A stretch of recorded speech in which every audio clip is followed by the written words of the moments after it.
Hi, welcome back to Common Ground. I am Catherine Vitale. I am a candidate for Boston City Council at large. I'm sorry for the delay. We had some technical difficulties tonight. I have a guest that I'm going to be speaking to. She's from Ohio. Um, I am streaming live on Facebook, Twitter, and YouTube. I stream every Monday, Wednesday, and Friday nights at 10 o'clock. I started this show a little over a month ago with the intention of bridging the gap between the political left and right and finding common ground with people that we would typically disagree with. And if you've been watching or if you know me and my activism at all, you probably know that a huge reason why I became an activist and have been an activist for the past 2 years stemmed from a situation that I had with DCF, which is the Department of Children and Families in Massachusetts, more broadly known as CPS, which is Child Protective Services. And every state has their own agency, so every state has a different name for this agency. I've been networking in different anti-child protective service groups since 2019 when I got my kids back from foster care. And I've met a lot of people all over the country that have been in situations similar to mine where we've been harshly and traumatically violated by these child protective services in states all over the country and countries all over the world. This problem isn't exclusive to only the United States. The child protective services industry is a multi-trillion-dollar a year child trafficking industry. So, judge all you want. You look down on people all you want. Be naive all you want. It is happening all over the world. Parents are violated. Parents have no rights when it comes to their kids. Once the state gets a hold of your kids, it's very hard to get them back. And you don't have to be a shit person to have your kids taken away. You just have to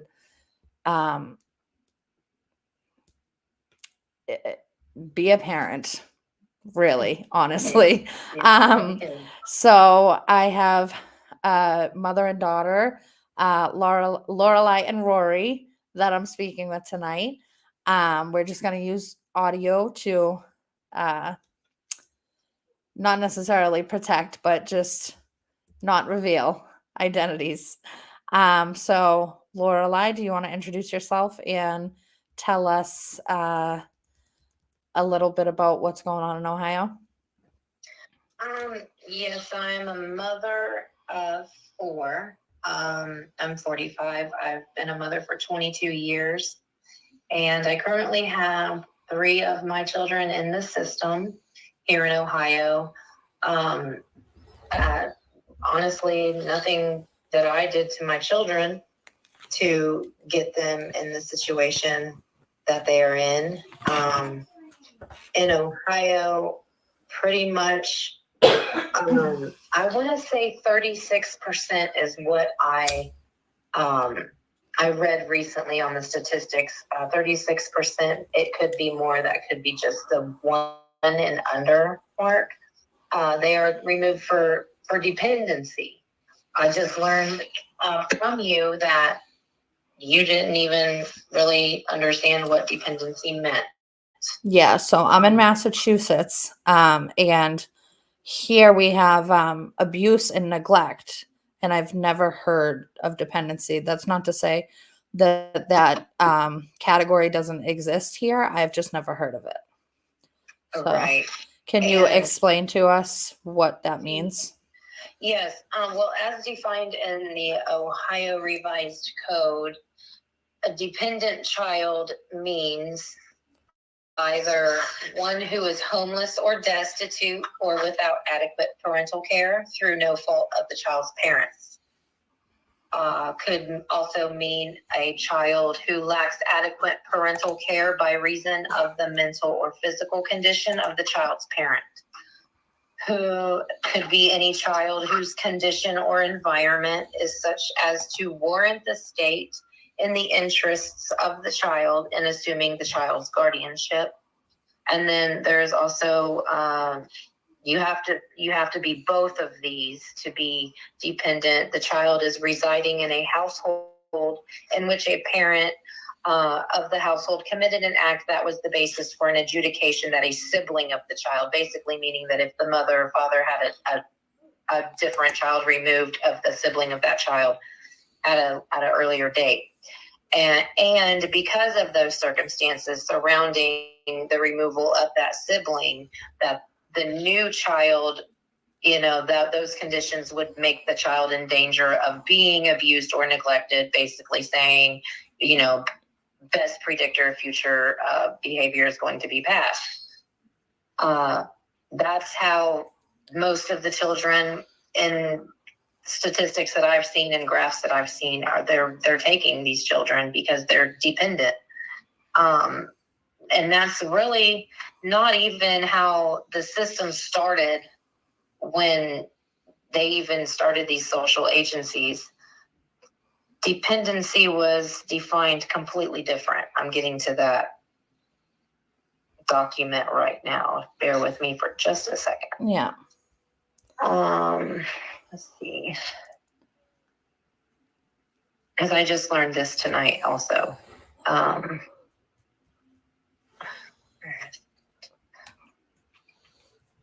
But once they adjudicate your child neglected or abused or dependent, you're pretty much hands are tied. You can't defend yourself, because once they're adjudicated, that means that the disposition hearing, the first hearing that you go to, is null and void. You can no longer appeal it because the court process has moved forward. I struggle with civil rights because, we have the right to due process. In juvenile court in Ohio, there is no due process. So what is adjudicated? Adjudicated is when they I guess I don't know the actual definition of adjudication, but that's where they say, okay, so we're gonna say on this document that they send to the state, the SAMHA, I think they're called, SACSQA. I can't think of what it's called. I'm sorry for not having that, but It's okay. Where they send it to the state whether this child is abused, whether this child is neglected, or whether this child is dependent. Okay.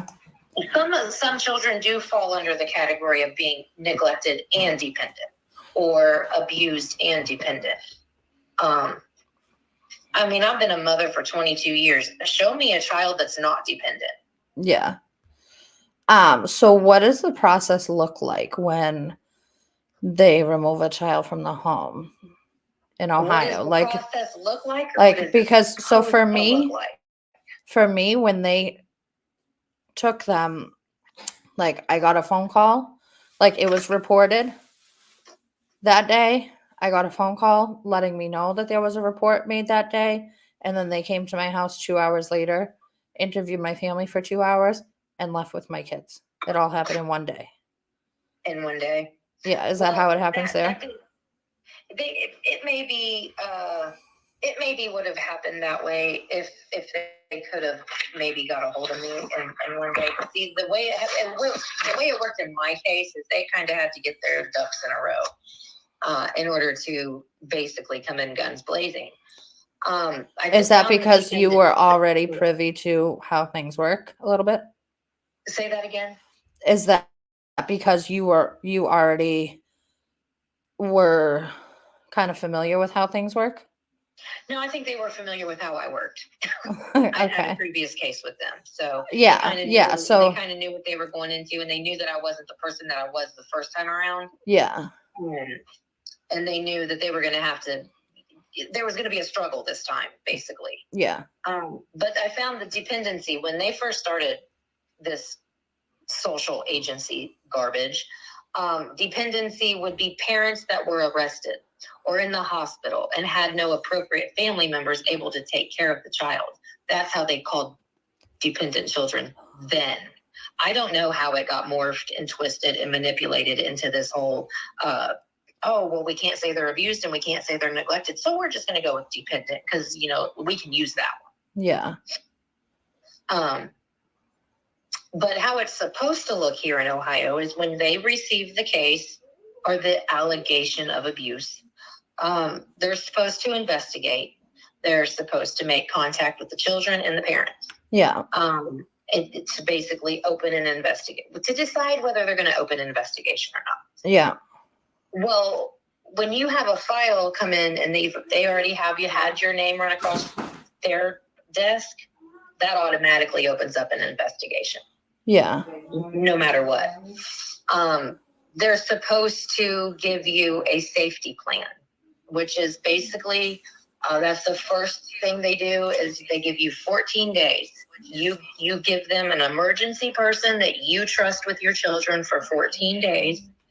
Get your shit together real quick, and then you can have your kids back. If you cannot do that, then they will give you what they call protective supervision, which is basically a 6-month case plan that they give you.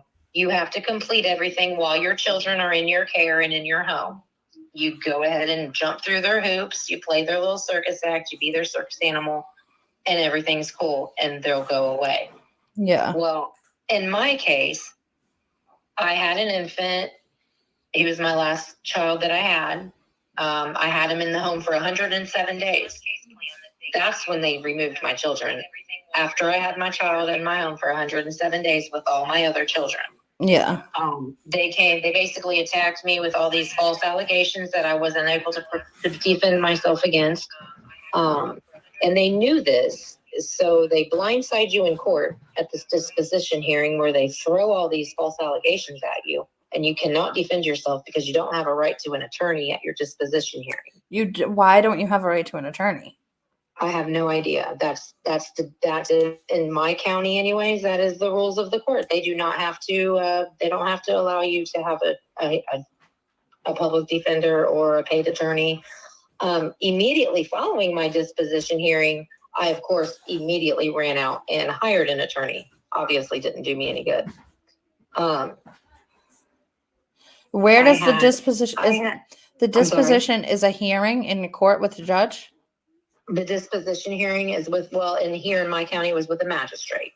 You don't actually go in front of the judge until you're going to for your hearing, the permanent custody hearing. That's when you actually go in front of the judge. Her little minions take care of the dirty work before we go in front of her. I'm sorry to say it like that, but it's the way it is here. So, and also I will add this is completely irrelevant, but this is how low the corruption goes. Is at my disposition hearing, my ex-husband was there who had just gotten out of jail, and I have a protection order against. I passed my drug screen on record. The magistrate says on record, I have a mother here who just passed her drug test. I can't give this child to you. I went out and, of course, hired the lawyer. We come back to court 30 days later, and my drug screen is now positive. And it was clean on record 30 days before. That's what I'm dealing with. So had you had any, were you fighting back in between any of this? I fought tooth and nail. I put in formal complaint after formal complaint. Right from the beginning. Complaint. They all came back unsubstantiated. I got to the point where I felt that I had to record every interaction I had with them. Yeah. No matter how little, no matter how meaningless it might have seemed. I invested in 2 pocket recorders and I recorded every interaction. I have over 60 recordings. I presented the state, my capital, the headquarters of Job and Family Services, with 14 specific recordings to go along with my specific allegations. Nothing happens. Nothing. I put in a motion for contempt on my caseworker and my supervisor and her supervisor at Children's Services. And, they had to, the magistrate and the prosecutor had to go in and have their 15 minutes of fame before I was allowed to enter the courtroom. Because they, I'm sure, went a little something like, this mother's got something here. How are we going to shut her down? I mean, she's got you guys. You guys didn't do this. You didn't do this. You didn't do this. She broke it down. I mean, she's got you. What are we going to do? Yeah. I know how we'll get her. So we go into the courtroom. I got him. And then the judge says, Miss Howell, do you have any other evidence? And I said, well, where's my caseworker? Where's she at? Well, did you subpoena her? I didn't know you had to subpoena a named defendant on a motion. That's how they got me. So I have fought this tooth and nail. Every step of the way. It's done no good. And then I was like, you know what? I'm gonna be their good little bitch for a minute and see what happens. 9 months, straight and narrow. 9 months, I did everything these people wanted me to do to a T. And my reward for that was going to court and being forced to agree to a 6-month extension. They forced me to go into this courtroom and say that I agreed that it was in my children's best interest to stay in this foster care home, this foster home that was abusing my children, that it was in their best interest to stay there for 6 more months after doing everything they wanted me to for 9. So how old were your children? So 3 children were taken? 3 children were taken, and when they were taken, they were 13, 107 days, and 5. And now they are going on 4, 9, and my oldest just turned 17. Now, they separated my 2 boys from their older sister after almost 2 years. Year and a half, because they knew the bond with me wasn't going anywhere. So how are they gonna put that wedge in between me and my sons? Well, we'll separate them from their older sister. So now, are your sons adopted? I believe they're going through an adoption right now. We weren't even granted a final visit. But I have no contact with them. I'm basically forced to pretend that I don't have them anymore. Like they don't even exist, and they're not allowed to ask about me when they see their sister. It's really vile. And that's in the best interest of them, I suppose. I think it's insane, but I don't. When's the last time you saw them? I'm sorry? When's the last time you saw them? I have not seen them since August 2nd of 2022. Going on almost a year. And when I saw them the last time, we all showed up for a visit like we were supposed to on our normal day, normal time, and no worker was there from Children's Services. And I got a phone call telling me that the visits had now stopped until they have decided not to go further with the visits because of the instability of the situation, is what I was told. And I haven't seen my son since. And my daughter was not able to talk to them or see them for 9 months, so the baby no longer knew her. And, they put 2 visits into motion, but only told the foster care mother of the boys and didn't tell my daughter or her caregiver. So they went to 2 visits and were stood up by her, basically. So, of course, that puts a bad taste in my 9-year-old's mouth. Who wants to be heard? I'm sure his feelings were hurt. So when it comes to, you want to go visit your sister? No, I want to go visit her. Yeah. And it's those kind of manipulation tactics that they use on these innocent children, and they get away with it every single day. And if I didn't live my story, if I didn't live my hell that I have to live in every single day, I would look at myself and say, oh, you're just a bitter woman who lost your children. Right. and you just need to do what's right and give them back. That's not it.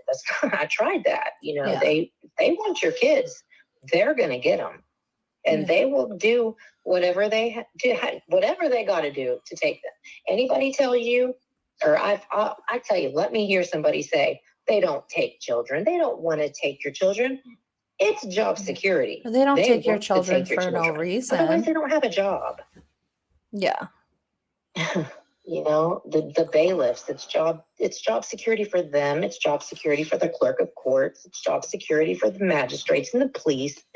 So before they cut you off from visits, what were the visits? How often did you get to see them? Well, they were once a week for 2 hours, which was the most pettiest amount of time. I had 94 hours total in a calendar year with 3 children, including an infant. I had once a week for 1 hour. Okay.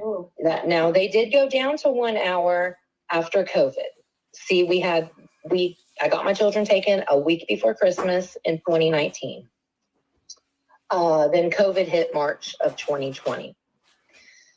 So of course we go from our kids living happily ever after with us, no problems at all, to these monsters taking them from us. And we can see them sporadically, but we can't have no contact with them whatsoever, except for the visits that they set up in a crowded Burger King play area where there's a bunch of screaming ass kids. And then COVID, nothing. So now you can't see your kids again. So your visits had to be your visits had to be out in public. That's again going to what are they supposed to do and what do they do? I was given the most restrictive supervised visits, and that's not how it's supposed to be. They're supposed to start out the least restrictive, which would be either in-home visits where the kids would be comfortable, or we can go to a family or friend's home where the kids would be a little less comfortable, but still comfortable. And then we could have them at the agency, or we can go to the visitation center, which is the most restrictive, which is basically like a prison visit. Yeah. You go in, you get wanded. Yeah. So our visits, the visits here are 1 hour supervised, and they're at the agency. Okay. So you're in like a little office room. Yeah, we did those a couple times. Yeah, we did those a couple times, but we also had, 4 children, and 2 parents and an older sibling. My oldest is 22. So we filled up a room real quick. So that's, I don't know. They were supposed to do it differently. And I begged for more time the entire process. I need more time with my kids. This isn't fair. I mean, I have 30, you get 2 hours, 4 kids. That's 30 minutes per child for a week. And I had an infant. And they want to say all this bonding shit. They don't care if you bond. Are those 3 kids your only kids, or? Well, I have my oldest is 22. She was 19 when the case started. And then I have my 3 biological. And then I have my boyfriend, who is the father of my youngest, also had a child who we had, and he referred to me as mommy. He referred to my children as his brothers and sisters. We did not use the step word. Or there was no stepsister, stepbrother, stepmom, stepdad. That wasn't a word that we used in our family. Okay. So that's why I said 4 kids. Yeah. And so, I mean, I think it goes without saying that parental rights are an illusion, no matter what state you're in. We don't really have any. That's definitely fact, especially after, looking into these groups and reading what these people say and these horrific stories that they tell. And they're horrible, and I feel bad for all these people, but I mean, nothing is going to change until somebody decides to actually do something. Saying something on social media, telling your story, that ain't going to get nobody anywhere. Yeah. It's not. Yeah, I mean, you can complain online Mm-hmm. endlessly. Yeah. People need to actually take action. And I think that the biggest problem that we have as far as people taking action against child protective services is that it's scary and hard to go public with your story. It's embarrassing.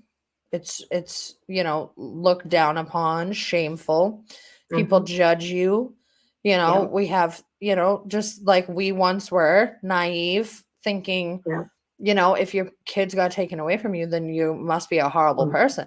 You must have done something so bad to get them taken. Yeah. So nobody really wants to, and you also don't want to relive the story every time you have to Right. retell it and retell That's it and why- retell it. That's why I don't go to counseling. Yeah. People say, well, why, because, you can't put into words what it's like to wake up every day without your kids. Can't put into words what it's like to go to bed without your kids and not even know where they are, if they're okay, what's going on with them. But, it's paralyzing. And people do have that preconceived notion of, oh, she must be a shitty mom. I mean, God, children's services, I mean, they're there to protect the kids. They must needed protected. They must have done the right thing taking them. Yeah. And you can't fight Yeah, against and then we that, 'cause have, then I'm just going to get pissed. And yeah, we have, usually economic disadvantages because they prey on low income families, obviously people who have drug issues in the family, people who can't afford a good attorney. And then, I mean, at the end of the day, I don't know how you feel, but I hate lawyers. Personally, I don't think that anybody can fight for you harder than you can fight yourself. I'm representing myself in my own. I have an open case right now. Just opened 7 months ago. They've tried to take my kids twice in the past 7 months. And I'm representing myself at this point because whether the attorney's appointed or private, no attorney is going to completely go to bat for you like you will yourself. And I mean, I've heard from people that have spent hundreds of thousands of dollars on attorneys and still never got their kids. Yep, I spent money on 2 attorneys. That was a joke. It was the biggest joke ever. My second attorney didn't even file a motion that I hired him specifically to file 2 motions, and he never did it. But I will say that I would have agreed with you on that statement had I not had my last public defender. The last one that was appointed to me was for my permanency custody hearing. And I had just came out of the contempt, the motion that I put in for contempt. I just came out of that, and then I get slammed with the permanent custody hearing, and I have to call this woman and tell her that she's my public defender. And she's like, as soon as she answered the phone, I told her who I was, and she said, "Oh my God, not that county, the county that I live in." She said, "Oh my God, not that county. Say it isn't so. Hold on a minute." Yeah, I mean, and she came back and she's like, "Okay, so it is true. I was appointed to you." I said, "Well, I'll tell you what, Miss, whatever her last name was, you don't want to work in this county again? I guarantee I know how to make you never work in this county again. Win this case for me. If you win this case, they will never have you back here again." She tried her ass off. She won in that courtroom. We had 4 attorneys against their prosecutor fighting for these kids not to go into foster care, fighting for these kids to come home. 4 against 1. I don't even know why we were wasting the court's time and money. Because it's a show. Slam dunk. It's theater. And then when I got the judgment back, I said to my boyfriend, I said, well, I handed it to him, and I said, well, I just learned where children's services got their writing skills from and their storytelling skills from that judge. Because that judge writes a damn good story too, because I don't know where she was, because she wasn't in the same courtroom that we were in. Yeah, and the judges, I mean, as far as I've heard, judges in family courts are like the bottom of the barrel. Judges that can't judges that can't hack it in regular court. So they just put them in family court. Yeah, I believe it. I mean, it just blew my mind. I'm like, I don't even know where this lady was, because this wasn't even like, I just couldn't believe it. I'm like, that was not what happened in that courtroom. Our guardian ad litem, my children had a guardian ad litem when they lived in Tennessee. I remember his name still. He was amazing. He did a good job. He did the job he was supposed to do. The guardian ad litem that they have this time around, it was her first case ever. And I couldn't believe they would appoint her on this one. So much going on with it. And they appointed this girl as their CASA, and she was a joke, and they gonna, my son said, I want to live on the moon. And she goes and testifies that, well, her son wants to live on the moon. Where do they find these people?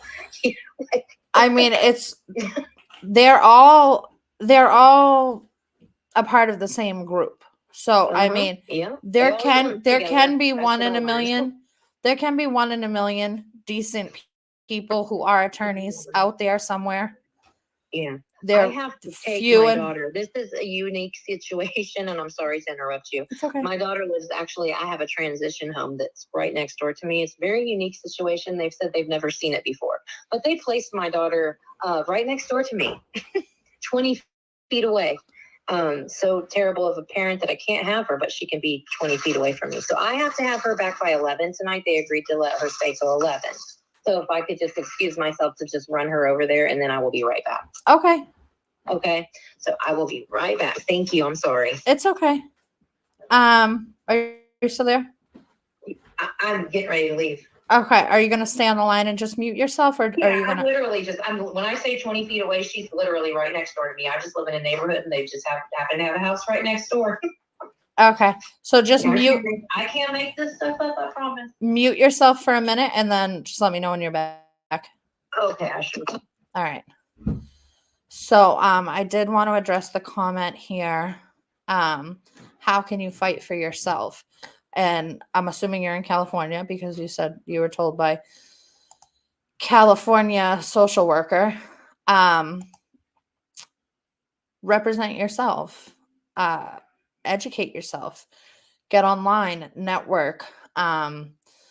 There's people all over the internet that go through this same thing in states all across the country. I know that California, a few years back, or maybe more than a few years back, actually had like a huge protest. So I know there's a lot of people in California going through this whole thing because you don't ever hear about protests, but I heard about a California protest against CPS. But I mean, it depends on what your specific situation is, because there's always the risk of retaliation when you do stand up and fight. And it depends on how far you're willing to take it. And there's a lot of ways to fight for yourself. So, I mean, I don't know if you want to get in contact with me, you can go to my website. It's wethepeopleofma.org. And we can have a conversation, off air, off video, whatever. If you want to go over your situation, and maybe I can connect you to some people. I do have contacts in California. I have contacts all over the country, really, that I could put you in touch with that could possibly help you fight for yourself or your son, if that's who is the one with the issue. Okay, I'm back. Okay. So,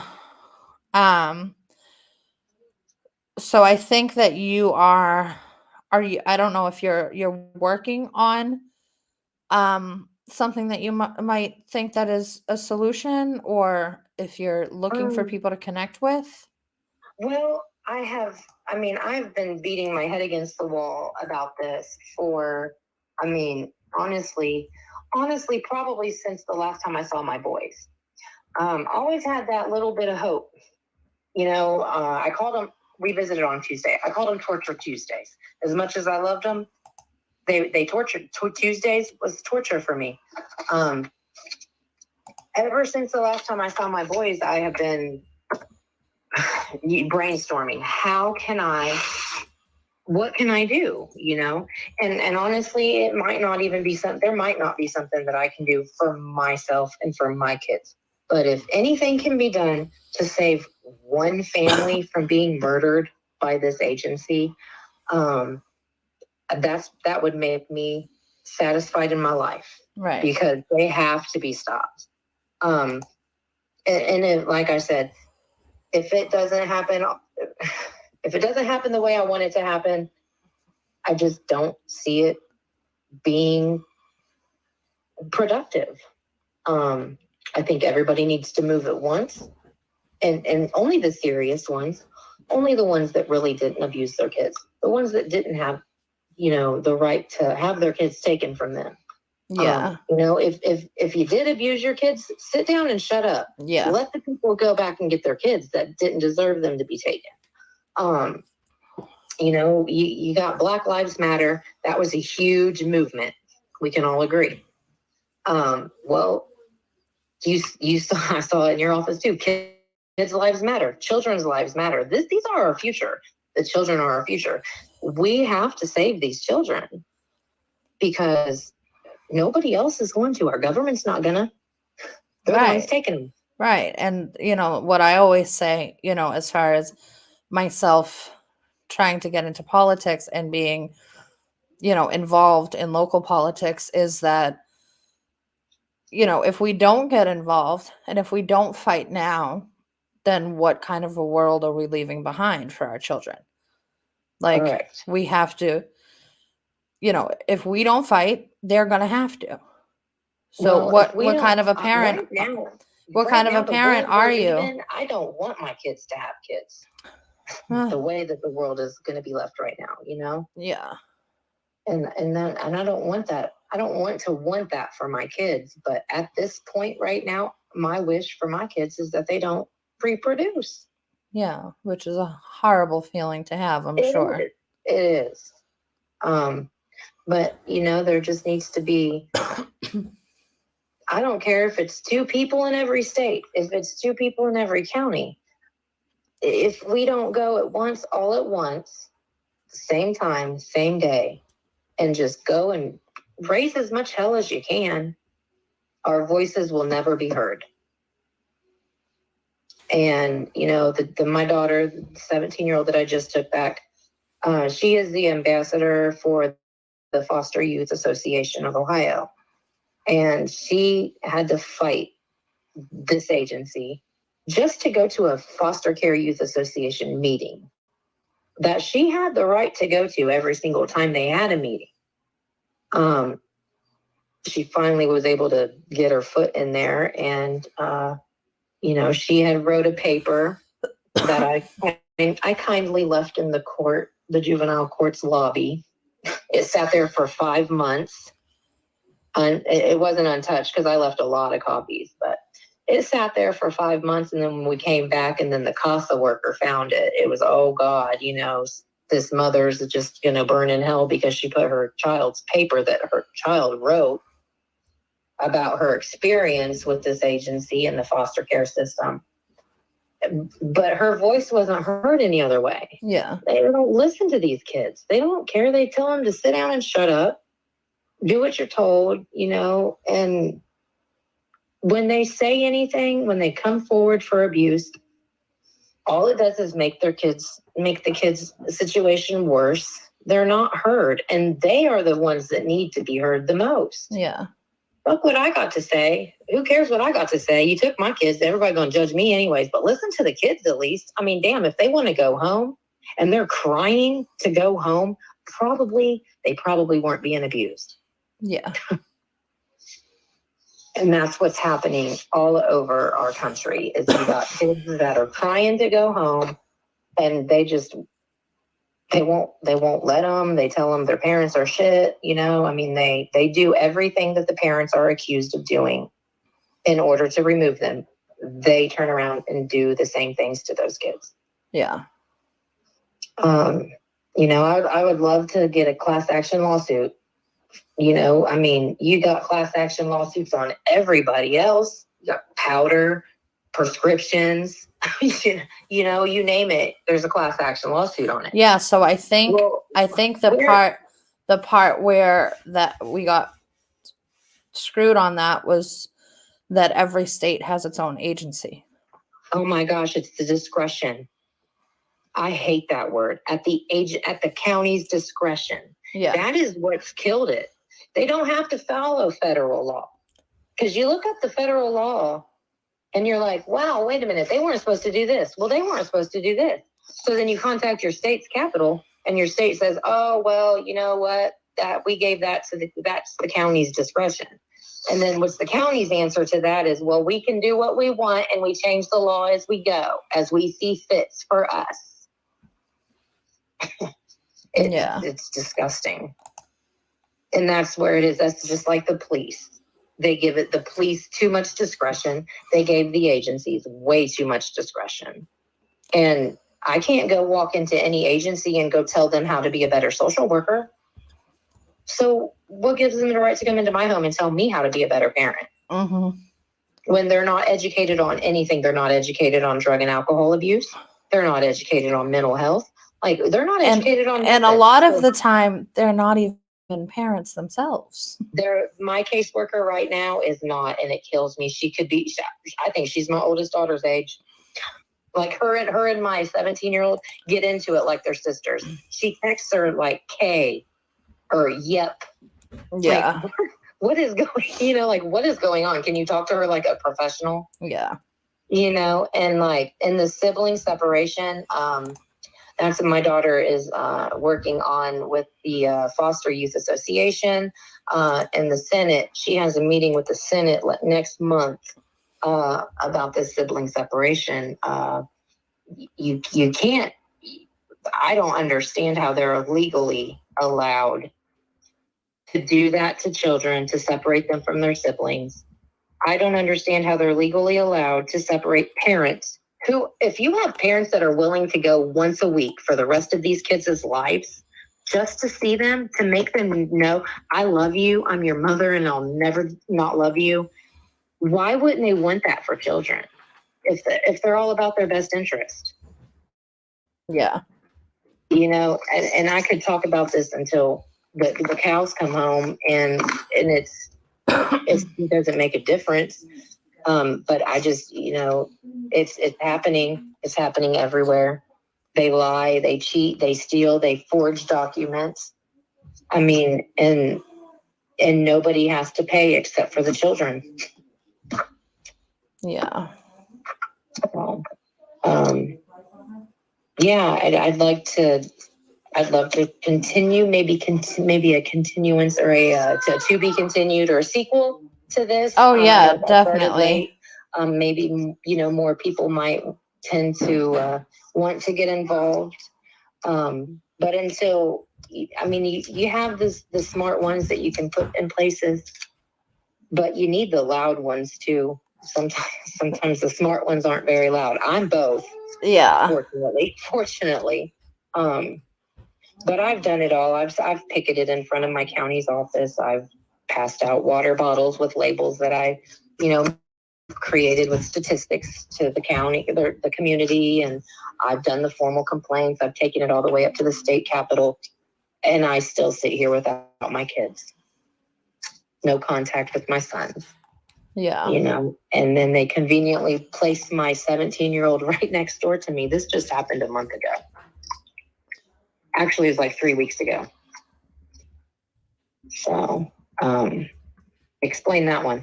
Yeah. Even the director over there can't explain it. She thought it was a joke. She thought they were messing with me. I thought they were messing with me too. That's why I didn't say nothing to you. Yeah. I really did. I'm like, okay. And I call my caseworker supervisor, and I'm like, okay, so I'm such a bad parent, such a piece of shit person. I can't have my kid, but you're gonna put her right next door to me? Make that make sense. Yeah. But yeah. So, real quick, are you familiar with the what is it? ASFA? I don't believe The so. Adoption and Safe Families Act? Adoption Safe Families Act. Yeah. I don't believe so, but I will look into that. So, my facts aren't that sharp because I learned all of this in 2019 when I started researching and networking, and I've lost some of the numbers and the details throughout the last couple years that I've been working on other things. But the Adoption and Safe Families Act was signed into law by Bill Clinton in 1997. So basically, I mean, you can look it up and read all the details, but pretty much, this is where Clinton introduced incentives for removing children and placing them into like permanent Yeah. situations otherwise. And it was pushed by Hillary Clinton with her whole save the children and it takes a village and all that huge initiative to build up adoption and incentivize adoption. So each agency gets paid per child. I'm sure you know that part. Oh, yes, I do. Once I they're know. adopted out. Oh, it makes And me sick. Do you know the 15 out of 22 rule? Yeah, that months. Yeah. So That's for how anybody they won my watching, case. That's how they won. yeah, for anybody watching that doesn't know, if a child is in foster care for 15 out of 22 months, they don't have to be consecutive months. It just has to be 15 out of 22 months, then they can legally put the child up for adoption. So I've seen it happen so many times where a family was this close to being reunited and they hit that 15-month mark and oops, they just got adopted. Yeah, that was the only thing on the ORC, on the actual law. That was the only thing that they had to take my children like that. Yeah. And then so that was Bill Clinton in 1997. But then I'm not like completely sure how acts and laws and bills work. I'm kind of new in like the legislation realm of politics, but I guess like they expire or like they have certain times where they have to be like reviewed and revised. Right. So in 2018, Trump made a change to this act. Basically, he did the Family First Prevention Family Services First. Act. Family First Act. Yeah, I fought with that one. That I took that one when I first took my kids. That's actually the very first conversation I recorded. Is me. My caseworker calls me and says, "I needed to get that information from you so we get paid for the children." Or well, not paid for the children. I said, "Oh no, you said it correct, Gina. Paid for the children. That's what you needed it for, to be paid for the children." But under the Family First Act, you guys, kind of fucked all that up because you took the kids right away. You didn't give me any chance. You didn't try to keep them at home. That whole garbage about what do they call those? What do they say when we made the effort? Oh my gosh, what do they call that? I can't think of it. My thing was they get a gas card. That was the reasonable efforts. The reasonable efforts to keep my kids at home was a $25 gas card that I never got. What? Yeah. The Family First Act, when it went into place in 2018, it basically was kind of like a bill or an act that's kind of like somebody forgot to sign it, so nothing matters. But then last year, they finally went back and made the change to it. They had to revise everything on it. And now it went into place last year. It went into place right after my kids got the permanent custody hearing. Yeah, so here's how it happened, right? I'll have to find the details to better Yeah. explain this and send it to you. But so basically what happened was Trump wrote this in 2018, but it didn't need to actually take effect until 2022. I believe 2022. I could be wrong about that. Yeah, 2022. And it was basically like once it was written it could be adopted by any agency at that point in 2018, but it was mandatory. It was up to them. But it was mandatory for them to adopt it by 2022. Yeah. So if they chose not to, they had to pay a fine. And the fine was something significant. When I tell this story, I want to say $50,000 a month, but I could be wrong. I have to find these numbers again. But it was I'm something gonna very pull it up right now. significant. And it was like, I want to say like 90, 95% or something like that of the agencies chose to pay the fine rather than adopt the new act. Family first, Because with the Family First Act, they basically have to exhaust any and all options of keeping the child with their biological family before putting them in foster care. that makes sense. And if they can't prove that they did that, they don't get any money. I'm gonna throw up. Yeah.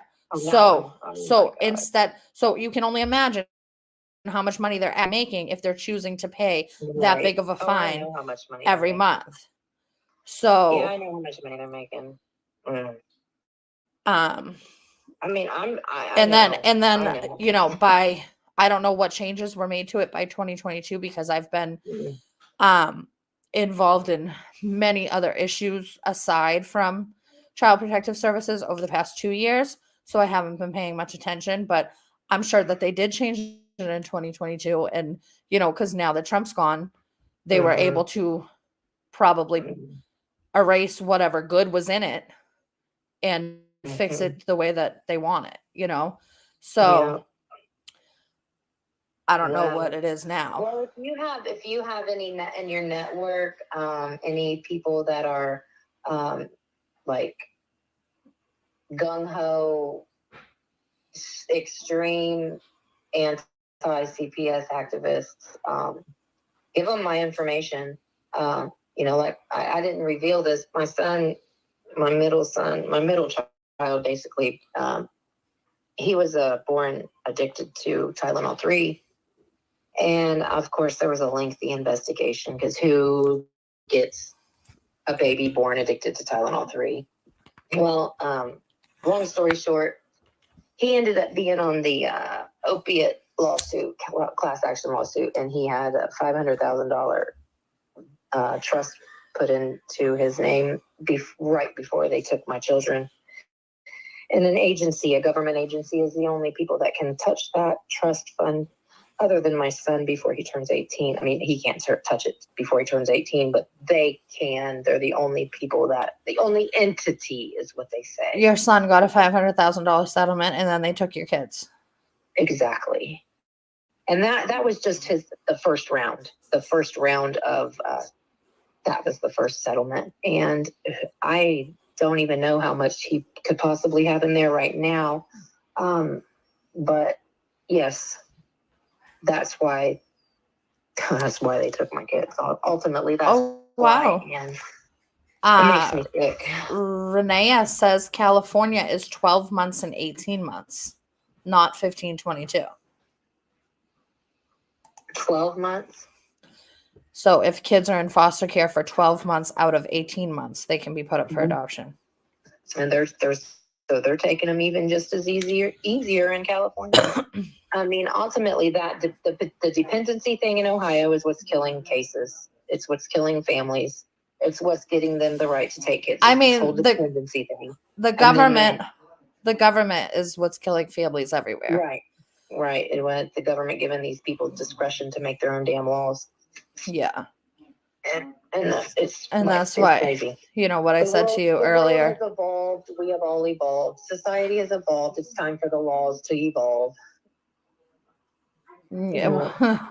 I mean, I think it's time for child protective services to be abolished. Oh, I am all for it to be abolished and reformed. I mean, I understand there are kids. I don't think it needs to be reformed at all. I think it needs to just be done. Yeah, I mean, I agree with you. I do. I agree. I just know that there's going to be the people out there that say, but there are children that are abused. And yes, and they're not finding those ones.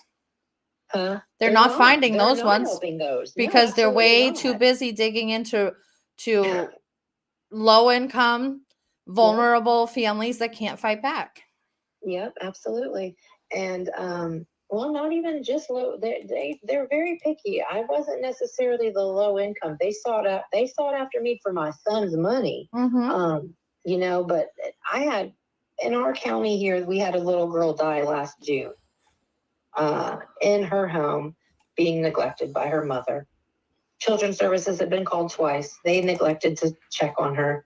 The day this little girl died in her home, my caseworker and her supervisor argued with me over my phone via text for 6 hours over a pair of busted up Clydesdale shoes that I took off of my son's feet at a visit and replaced with some brand new Nikes. Those bitches argued with me for 6 hours while that little girl died in her home. Mm-hmm. That I know they are vile, they are disgusting. They definitely need to be shut down. But we can talk about it till we're blue in the face until we make a move. Ain't nothing gonna change. Yeah. So if anybody, whether you're in Ohio or anywhere else, is watching, if you want to get in contact with me or my guest, I can put you in contact with her. You can fill out the form at wethepeopleofma.org to get in contact with me. And Whoops. Communication is key. Yeah. We all need to be networking across states, counties, cities, towns, whatever. Yeah. And coming together. Yeah. If we got time to sit down on our phones and sit down and write a 20-minute post ranting about them, we got time to throw on a t-shirt that says fuck CPS and go out and be heard. Yeah. Otherwise, we're just going to sit here watching our kids be taken. Yeah. And not even watching them. And if you think that it can't happen to you, it can. I don't hope that it happens to anybody, but don't be naive. Know your rights.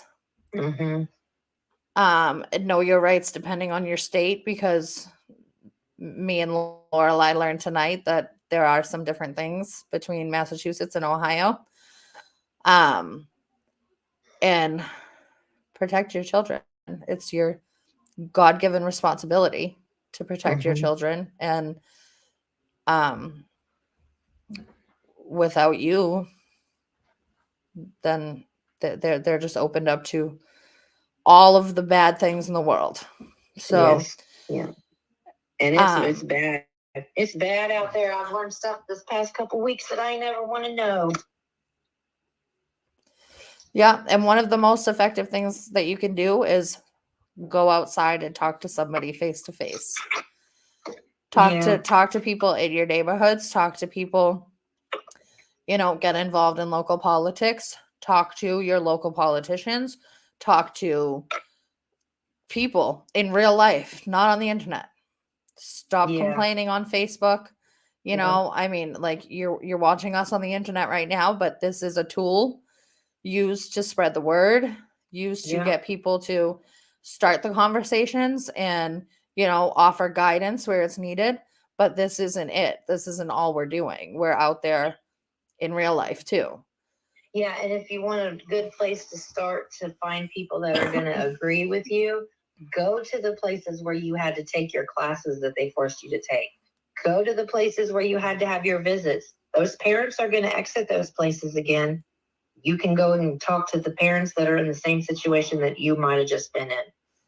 Yeah. So, all right. Well, I appreciate your time. Yeah. And, hopefully we can have a part 2 or, something happen. Yeah. Thank you for coming on. Thank you for sharing your story, even though, we all have a story way too long for a YouTube show, I'm sure. Right. Yeah. And I'm sure we'll talk soon. All right. Thank you so much. All right. Thank you. Bye-bye. Bye.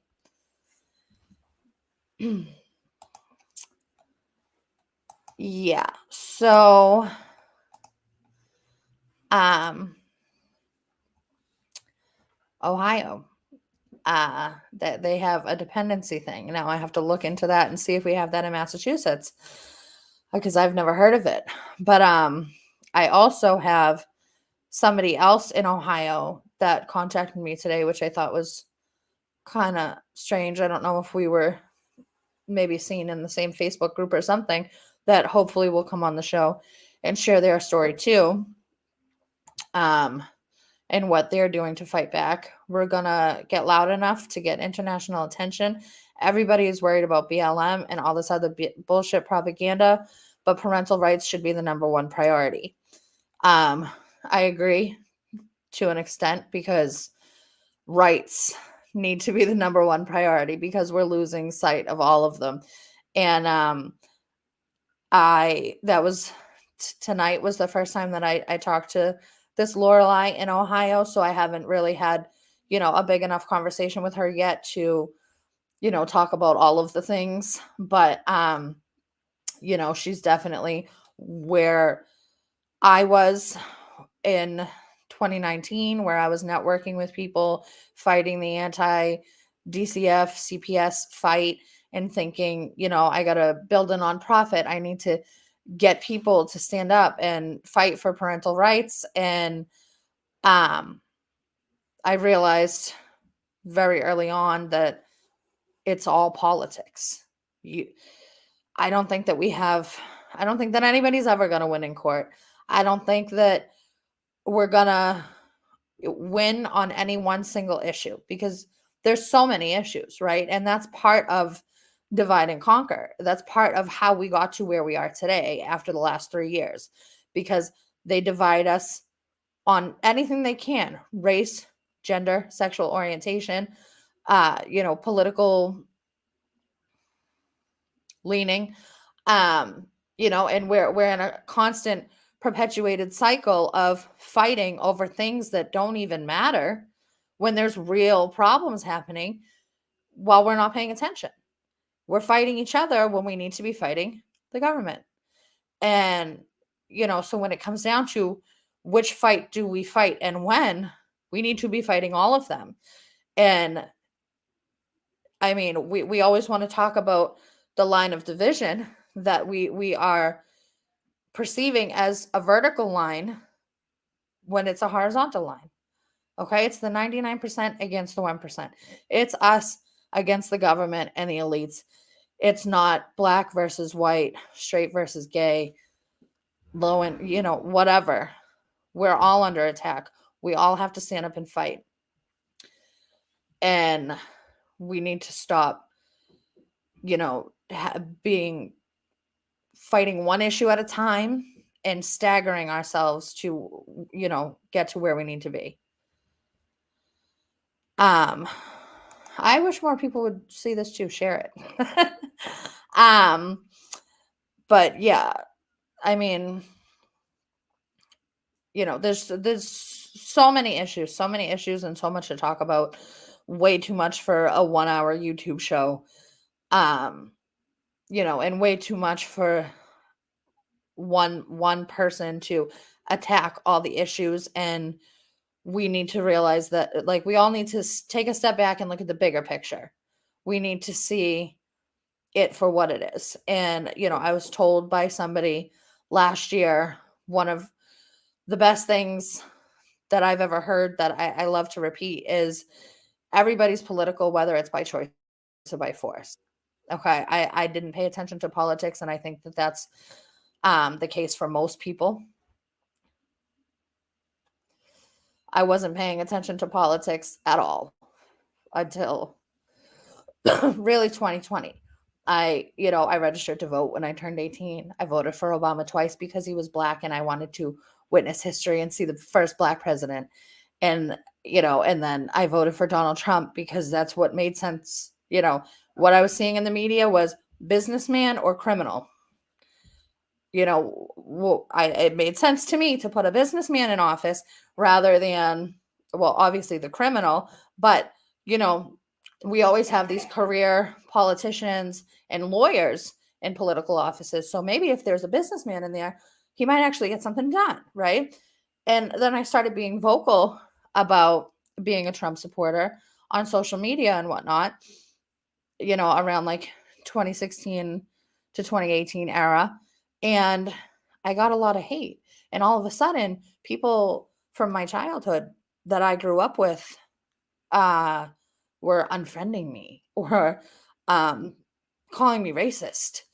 And I mean, if you know anything about Boston, Boston is like one of the most or the most diverse city in the country. And correct me if I'm wrong on that. I know somebody will. But I mean, I went to a predominantly Black high school. The neighborhoods that I grew up in are predominantly Black. White people are the minority here. So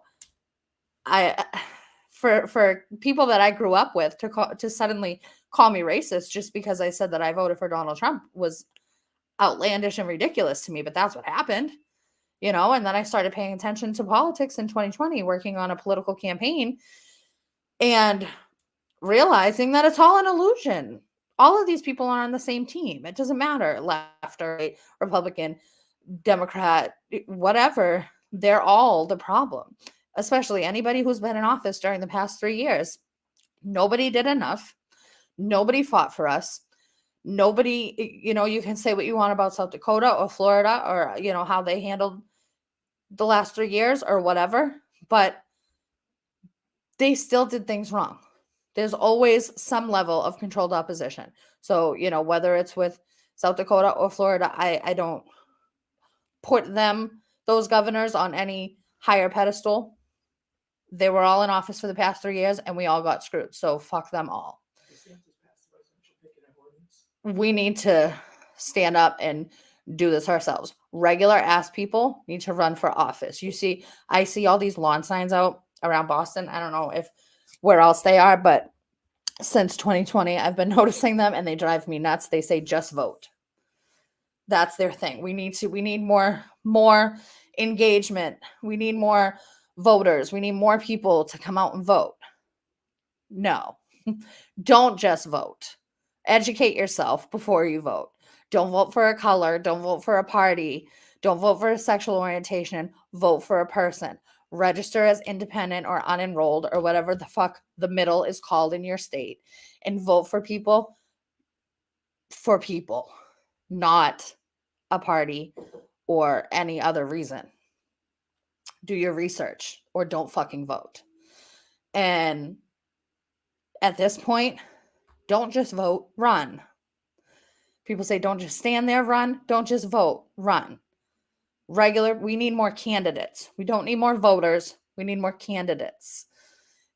Get involved in local politics because no change is going to be made on a national level until we start going at it on a local level.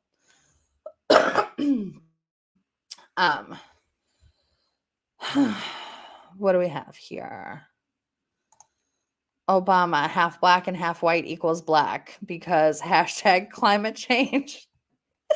Well, I think if you have, it's the one drop rule, right? If you have one drop of anything but a white ethnicity, then you become not white. So that's what that is. Sweden, no bullshit, no force anything, and they fared the best. I don't know anything about Sweden, and I try not to even engage or pay attention to national news. Never mind international, because if I don't see it with my own two eyes, I have a hard time believing it at this point. Yeah, so I mean, it's up to us. This is the reason why I started this show. It's called Common Ground. It first started off with a segment called Left and Right Unite because I myself was a right-wing activist, and I started this show with a left-wing activist for us to have these uncomfortable conversations and talk about things that we agreed on, things that we disagreed on, and show people that you can have a civil conversation with somebody from the other end of the political spectrum, and you can disagree on things without hating each other blah, blah, blah, blah, blah. A bunch of leftist bullies got to her. She's no longer doing the show. She apparently is no longer even working with me because she couldn't take the heat, apparently. I got a lot of bullshit from the right side in Boston and surrounding areas when I took a stand for a leftist at one point that was being charged with something that the story wasn't what they were telling it to be. And so I took a stand. Right wing people called me a communist and blah blah blah. It's fucking stupid. I refuse to be in this perpetuated fight between two sides that the sides are just created to keep us at odds with each other and to keep us so distracted with fighting each other that we're not paying attention to what they're doing. We need to pay attention to local politics. We need to get involved in local politics. And yeah, shame on Wu. Go back to Chicago. Thank you, Billy.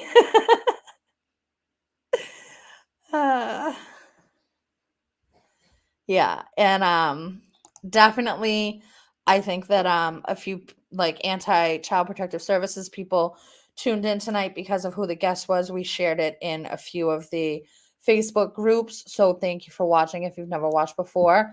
And like I said, if you are in the fight against child protective services and you're not involving yourself in politics, more importantly, local politics, start getting involved because nothing's going to change until we change the politics.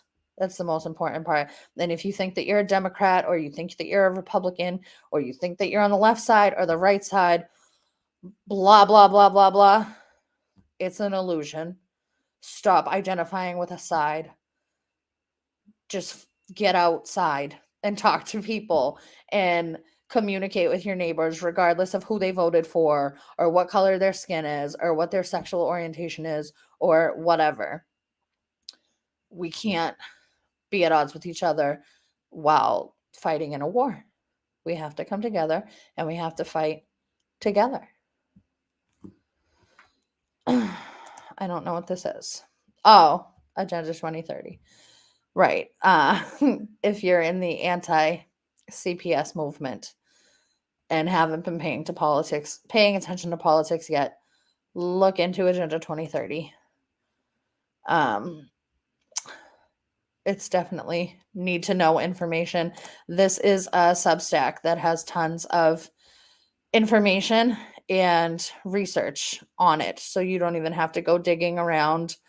If you don't want to, you can go to this one Substack and you'll probably get all the information you need.